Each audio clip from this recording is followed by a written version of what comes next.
once, I do it again. Add it up, bankroll. What is up, y'all? It is your girl Shorel Renee, the blonde ADHD baddie. We're back again with another video today. Let's get. Before we get into this video, y'all already know what's up. Make sure you like, comment, and subscribe, because I'm gonna be coming with hit after hit after hit as often as I can, and I just need y'all to be a part of it. So make sure you subscribe and hit that notification bell. So today's video is about something that I feel like so many people deal with that they don't even realize is a thing. What I am speaking on is sensory sensitivity. Yes, ma'am. It can be called sensory sensitivity, sensory overload, but it's referred to mainly as sensory processing disorder. The reason that I want to touch so highly on this topic is because it can really affect how you deal, how you move, and how like it really plays a major part in having ADHD and other mental health issues. Yes, it can be present in like other mental health issues like bipolar disorder, schizophrenia, and autism and things of that nature. But since this page is mainly about ADHD, I will talk about how it affects me in my day-to-day life and how I deal with it with having ADHD, how I cope with it, and things of that nature. So we gonna dig in deep. Let's get it. So, what is sensory processing disorder and how can it be defined? Sensory sensitivity. It can be defined as a condition as to how your brain processes sensory information. When I say sensory, I'm referring to all of your senses, your smell, your taste, your touch, your sound. What's the last one? And your sight. Oh, see?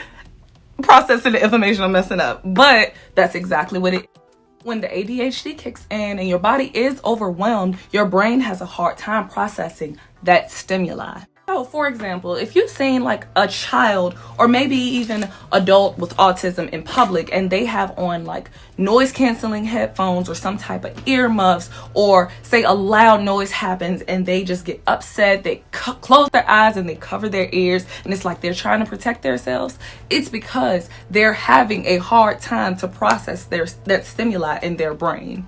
Their whole system is overloaded and now they're overwhelmed, which in turn overwhelm your senses. Now, a lot of times they will say that sensory processing disorder is usually seen in children, but it still can be seen in adults. Or sometimes children who already previously had it carry it over into adulthood. So don't think just because you're an adult and it's more seen in children that you cannot have it as an adult. I'm here.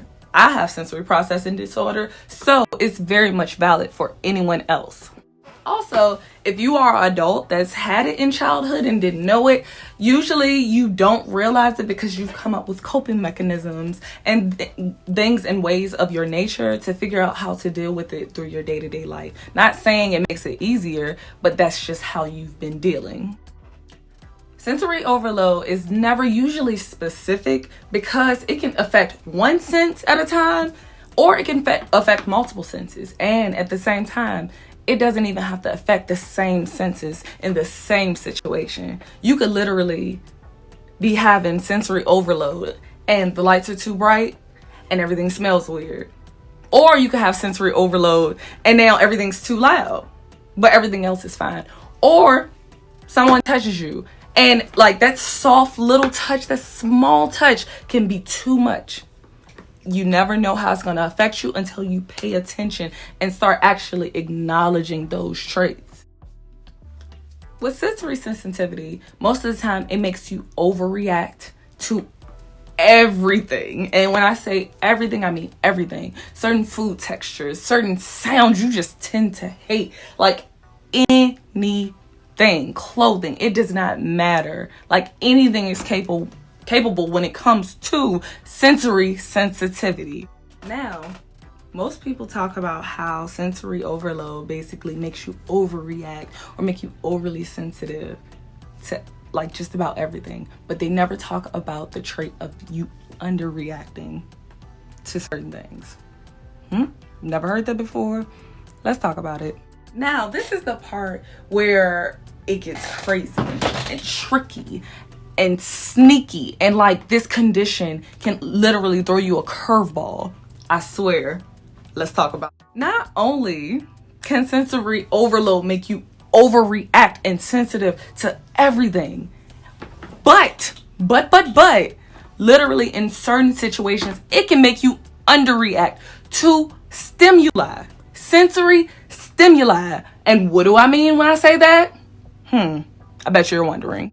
Literally, for me, everyone who knows me, I can take a tattoo, I can take a needle, I can take anything, and it's like on a pain scale of 1 to freaking 10, it might be a -5. And I have no reason or understanding of why it is like that. Like, literally, y'all, I have a back tattoo, I have a full leg tattoo, this hand tattoo, my shoulder tattoo, all my tattoos, none of them hurt, and I have no idea why it just felt like a warm, fuzzy little coat vibrating on my dang leg. I'd never understood it. I didn't get it. So you know what? I was just like, you know what? Maybe I just got a high pain tolerance. Whatever. When people ask me, literally, don't get me started on childbirth. That is like supposed to be one of the most painful experiences. Not for everybody, because you know everybody has like, you know, different birthing stories and everybody goes through different things. Y'all, I give it about a 5 on a scale of 1 to 10 having a baby, and it may not even have been a 5, to be honest with you.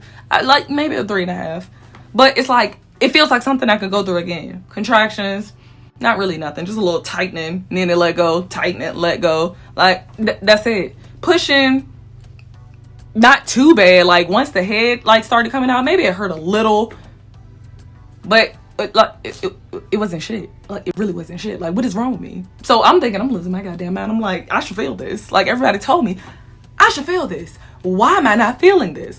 Guess what?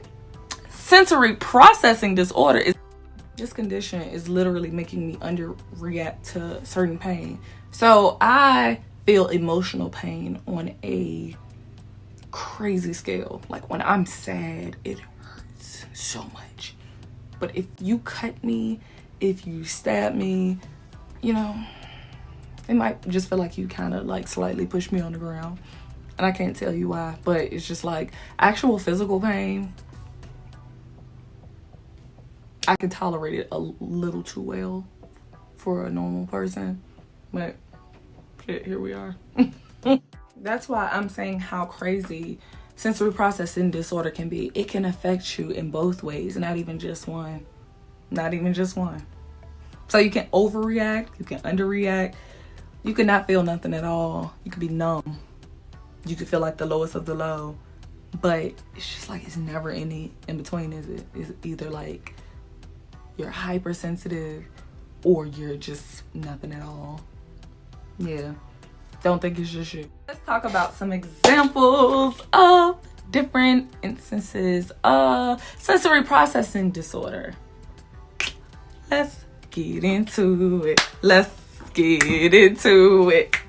So these are examples of sensory sensitivity, but these are from my point of view. These are my examples of things that have happened to me. But I want you guys to comment of your instances and your symptoms of sensory overload or sensory processing disorder in the comments, because people don't know, like, it's so many different ways that this condition can affect you. So I would love to hear you guys' story of how like you've been affected with ADHD or autism or bipolar disorder or schizophrenia or etc., and how sensory processing disorder takes part in your mental health issue.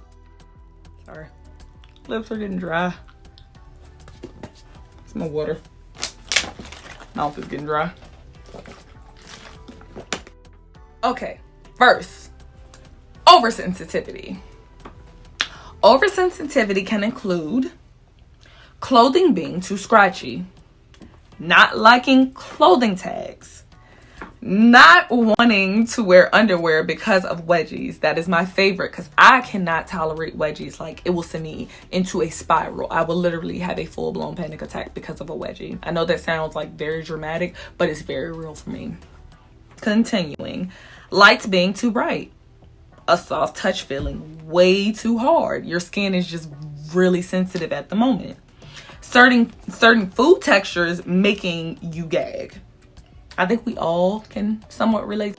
Poor reaction to certain movements, lights, sounds, smells, tastes, touches, all of that. That is under sensitivity. Once that ADHD kicks in, literally, this is sometimes how your body will respond to stimuli. It will overreact. It will overfeel. The hypersensitivity kicks in. You just seem emotional. You just seem like a drag, like everything. You seem just so irritable.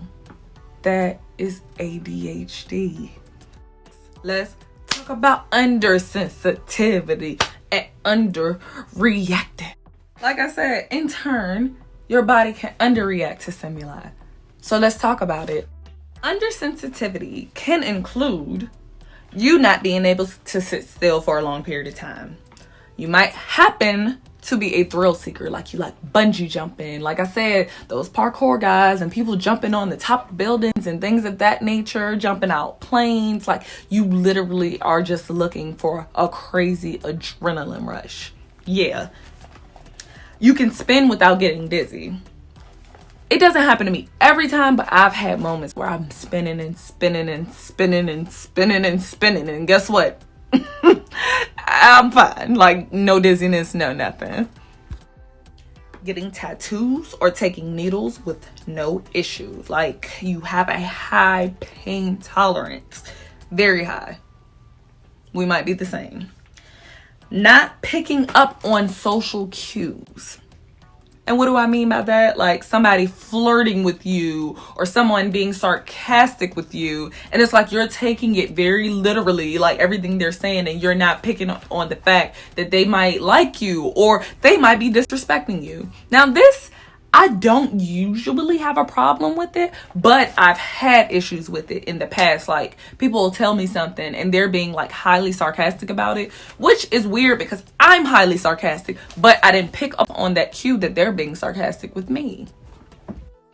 Chewing on objects that can be sensitive for your teeth, like a child chewing on like a wood stick or a pencil or something really hard and having no reaction to it, or like, say they're biting on their hand and they can't feel that pain and just biting their fingers, or just literally biting or chewing on something that should really like hurt them, but they don't even notice that it's not bothering them at all. It happens in adults too. Getting cut and not feeling it or noticing. Now, I've had so many times I woke up and I've had cuts or old bruises and things I didn't feel until days later, and most of the time I didn't feel them. I just happened to see them in the mirror, and you're just like, seeking visual stimulation, like electronics. Are you a gamer? Are you sitting there on your computer all night just gaming for hours and hours and hours and you feel like you can't stop? Not saying necessarily that's ADHD, but it can be a trait. This one resonates well with me. Insomnia. You have insomnia, but you still feel like you're functioning normal the next day. You stay up all night, maybe work off an hour or two of sleep, and you are literally functioning like a normal person the next day. And still, you're not tired when bed comes around, nothing. I've had so many, and I mean so many instances. Now, most people who know me, I'm an early riser, very early.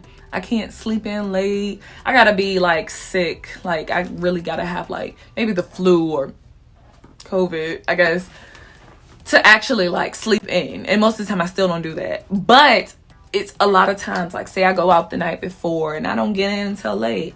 And, you know, my brain and my body still has not winded down. Say I go to bed at 6:30.